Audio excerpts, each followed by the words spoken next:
প্রাক নির্বাচনী অনুসন্ধানী দল পাঠাতে চায় ইউরোপীয় ইউনিয়ন। এদিকে তদন্তে নতুন মোড়, কো-পাইলটের ভুলেই কি বিধ্বস্ত এয়ার ইন্ডিয়া? জানাবো ইরান ইসরায়েল যুদ্ধ কতটা প্রভাব পড়বে দেশের অর্থনীতিতে। এবং সর্বশেষ জানাবো বাংলাদেশ খেলাফত মজলিসের বিবৃতি, ইসরায়েলি আগ্রাসন, মতপার্থক্য ভুলে মুসলিম বিশ্বকে ঐক্যবদ্ধ হওয়ার ডাক। এতক্ষণ শুনছিলেন সংবাদ শিরোনাম, এবারে বিস্তারিত। তবে তার আগে অনুরোধ থাকবে আমাদের চ্যানেলটি সাবস্ক্রাইব করে বেল আইকনটি ক্লিক করুন। প্রাক নির্বাচনী অনুসন্ধানী দল পাঠাতে চায় ইউরোপীয় ইউনিয়ন। বাংলাদেশের ত্রয়োদশ জাতীয় নির্বাচন আগামী ফেব্রুয়ারিতে অনুষ্ঠিত হবে বলে আশা করা হচ্ছে। সেই নির্বাচন পর্যবেক্ষণে বড় ধরনের ইলেকশন অবজারভেশন মিশন পাঠাবে কিনা সেটি যাচাই বাছাই করতে একটি ছোট প্রাক নির্বাচনী অনুসন্ধানী দল বাংলাদেশে পাঠাতে চায় ইউরোপীয় ইউনিয়ন। ইতিমধ্যে পররাষ্ট্র মন্ত্রণালয়ের অনুরোধ জানিয়ে এই সংক্রান্ত চিঠি পাঠিয়েছে সংস্থাটি। নির্বাচন কমিশনের অনুমতি সাপেক্ষে তাদের বাংলাদেশে আসার অনুমতি দেবে সরকার। পররাষ্ট্র মন্ত্রণালয়ের সংশ্লিষ্ট সূত্রে এসব তথ্য জানা গেছে। জানতে চাইলে সরকারের একজন জ্যেষ্ঠ কর্মকর্তার নাম প্রকাশ না করে বাংলা ট্রিবিউনকে বলেন, প্রাক নির্বাচনী অনুসন্ধানী দল পাঠানোর জন্য ইউ ইতোমধ্যেই পররাষ্ট্র মন্ত্রণালয়ের সঙ্গে যোগাযোগ করেছে। বিষয়টি নির্বাচন কমিশনের এখতিয়ারভুক্ত। তাদের সিদ্ধান্ত অনুযায়ী আমরা কাজ করব। প্রাক নির্বাচনী অনুসন্ধানী দলের প্রতিবেদনের উপর ভিত্তি করে ইউ সিদ্ধান্ত নেবে তারা বড় আকারে নির্বাচন পর্যবেক্ষণ দল পাঠাবে কিনা, জানান এই কর্মকর্তা। তদন্তে নতুন মোড়, কো-পাইলটের ভুলেই কি বিধ্বস্ত এয়ার ইন্ডিয়া? তদন্তে নতুন মোড় নিয়েছে এয়ার ইন্ডিয়া ফ্লাইট AI-171 বিধ্বস্ত হওয়ার ঘটনা। আহমেদাবাদ থেকে উড্ডয়নের মাত্র 30 সেকেন্ডের মাথায় বিধ্বস্ত হয়ে ভস্মীভূত হওয়া ড্রিম লাইনারটি নিয়ে শুরুতে যান্ত্রিক ত্রুটির আশঙ্কা থাকলেও সাম্প্রতিক বিশ্লেষণে উঠে এসেছে এক সম্ভাব্য মানবিক ভুলের তত্ত্ব। এয়ার ইন্ডিয়ার বোয়িং 787 ড্রিম লাইনার বিমানটির ভয়াবহ দুর্ঘটনার পেছনে কো-পাইলটের একটি মারাত্মক ভুলই মূল কারণ হতে পারে বলে ধারণা করছেন যুক্তরাষ্ট্রের অভিজ্ঞ পাইলট ও বিমানের বিশ্লেষক ক্যাপ্টেন স্টিভ স্কেইবোনার। বিবিসি স্কেইবোনার সন্দেহ করছেন দুর্ঘটনার মুহূর্তে প্রধান পাইলট হয়তো সহ পাইলটকে ল্যান্ডিং গিয়ার উঠাতে বলেছিলেন, কিন্তু সহ পাইলট ভুল করে ফ্ল্যাপ হ্যান্ডেল টেনে ফেলেন।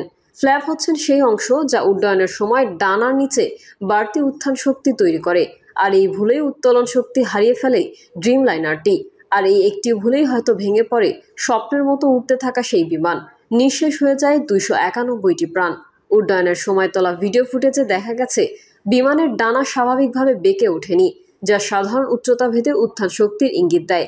আরও দেখা গেছে ল্যান্ডিং গিয়ার তখনও নামানো অবস্থায় ছিল। এটি নির্দেশ করে স্বাভাবিক প্রোটোকল অনুসরণ হয়নি। যদিও ফুটেজের রেজলিউশন কম হওয়ায় বিশেষজ্ঞরা এখনও নিশ্চিত হতে পারছেন না। এই তত্ত্বের পক্ষে আরও বক্তব্য দিয়েছেন সাবেক পাইলট এবং যুক্তরাজ্যের বাকিংহামশায়ার নিউ ইউনিভার্সিটির প্রভাষক মার্কো চ্যান।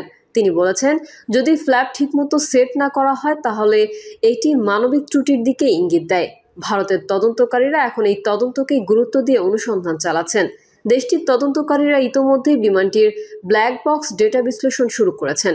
যুক্তরাষ্ট্র ও যুক্তরাজ্য থেকেও বিশেষজ্ঞ দল ভারতের সঙ্গে যৌথভাবে তদন্তে যুক্ত হয়েছে। এছাড়া তদন্তে একজন অ্যান্টি টেরর স্পেশালিস্টও অন্তর্ভুক্ত আছেন। উল্লেখ্য, বৃহস্পতিবার এয়ার ইন্ডিয়া বিমানটি 242 জন আরোহী নিয়ে গুজরাটের আহমেদাবাদে ব্রিজে মেডিকেল কলেজের একটি ছাত্রাবাসে আছড়ে পড়ে। এতে বিমানে থাকা 241 জন সহ ওই মেডিকেল কলেজের অন্তত 50 শিক্ষার্থীও প্রাণ হারান।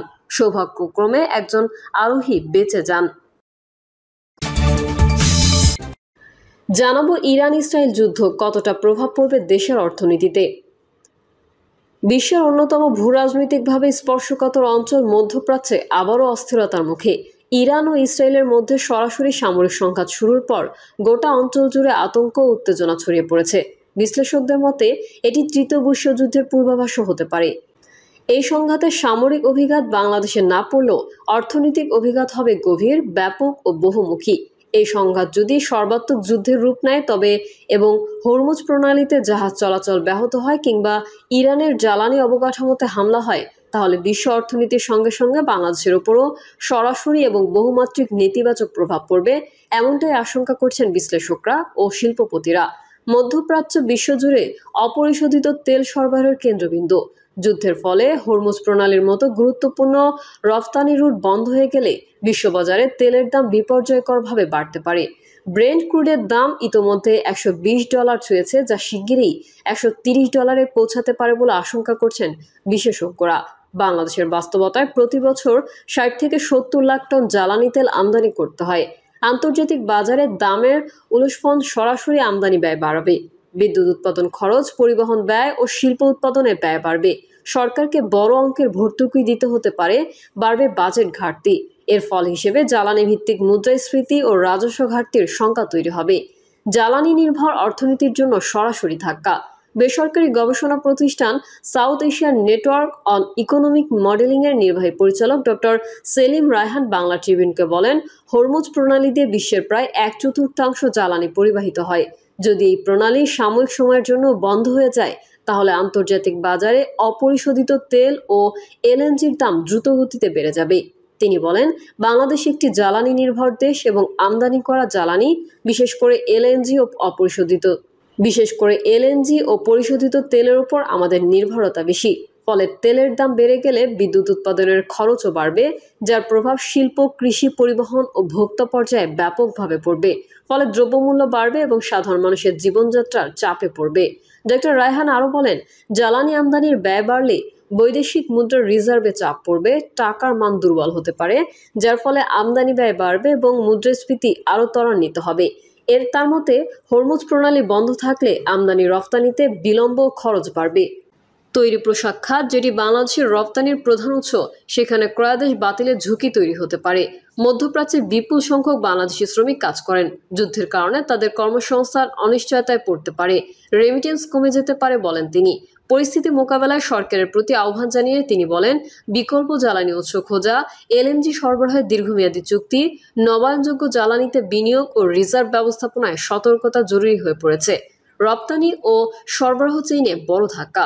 এই প্রসঙ্গে বেসরকারি গবেষণা প্রতিষ্ঠান সেন্টার ফর পলিসি ডায়ালগের সম্মানীয় ফেলো অধ্যাপক মুস্তাফিজুর রহমান বলেন, যুদ্ধ পরিস্থিতি দীর্ঘায়িত হলে ইউরোপ ও যুক্তরাষ্ট্রে ভোক্তা চাহিদা কমবে, যা বাংলাদেশের তৈরি পোশাক রফতানিতে নেতিবাচক প্রভাব ফেলবে। তিনি জ্বালানির মূল্য বৃদ্ধি ও শিপিং ব্যয় বৃদ্ধি নিয়ে গভীর উদ্বেগ প্রকাশ করেন।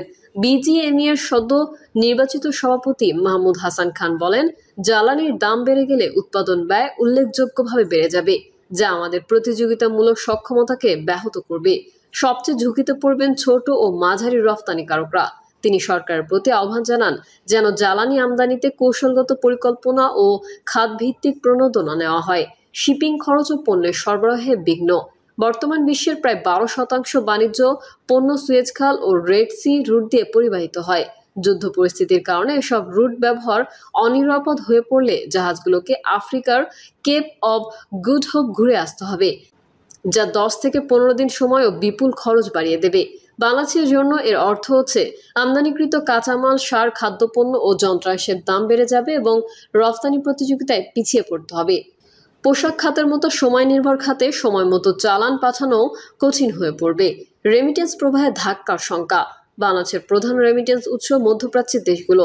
সেখানে যুদ্ধ পরিস্থিতির কারণে প্রবাসীদের কর্মস্থল ঝুঁকির মুখে পড়তে পারে।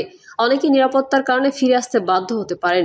এর ফলে রেমিটেন্স আয় হঠাৎ কমে যেতে পারে, যা বৈদেশিক মুদ্রার রিজার্ভে চাপ তৈরি করবে এবং টাকার মান দুর্বল হতে পারে। মূল্যস্ফীতি ও জীবনযাত্রার ব্যয় বাড়বে। তেল ও শিপিং খরচ বৃদ্ধি পণ্যের দাম বাড়াবে। খাদ্যপণ্য, গৃহস্থলী দ্রব্য, শিল্পের কাঁচামাল সহ নিত্য প্রয়োজনীয় পণ্যের মূল্যস্ফীতি সাধারণ মানুষের জীবনে সরাসরি প্রভাব ফেলবে। ইতোমধ্যে বাংলাদেশে খাদ্য ও জ্বালানি মূল্যস্ফীতি 9% উপরে অবস্থান করছে। যুদ্ধ দীর্ঘায়িত হলে তা আরও বাড়তে পারে। বিনিয়োগ ও উৎপাদনে অনিশ্চয়তা। অস্থির আন্তর্জাতিক পরিবেশে বিদেশি বিনিয়োগকারীরা নতুন প্রকল্প স্থগিত রাখতে পারেন। দেশীয় বিনিয়োগকারীরা উৎপাদন খরচ বেড়ে যাওয়ায় সংকুচিত হতে পারেন। শিল্প খাতে কাঁচামাল আমদানির জটিলতা উৎপাদন ব্যাহত করবে, ফলে চাকরি হারানোর ঝুঁকিও তৈরি হতে পারে। শিল্প খাতে কাঁচামাল আমদানির জটিলতা উৎপাদন ব্যাহত করবে, ফলে চাকরি হারানোর ঝুঁকিও তৈরি হতে পারে। প্রিয় দর্শক, এই ছিল এখনকার সর্বশেষ সংবাদ। আপডেট সংবাদ পেতে চ্যানেলটি সাবস্ক্রাইব করে বেল আইকনটি ক্লিক করুন। কমেন্টে আপনার মতামত জানিয়ে আমাদের সাথেই থাকুন। ধন্যবাদ সবাইকে। আল্লাহ হাফেজ।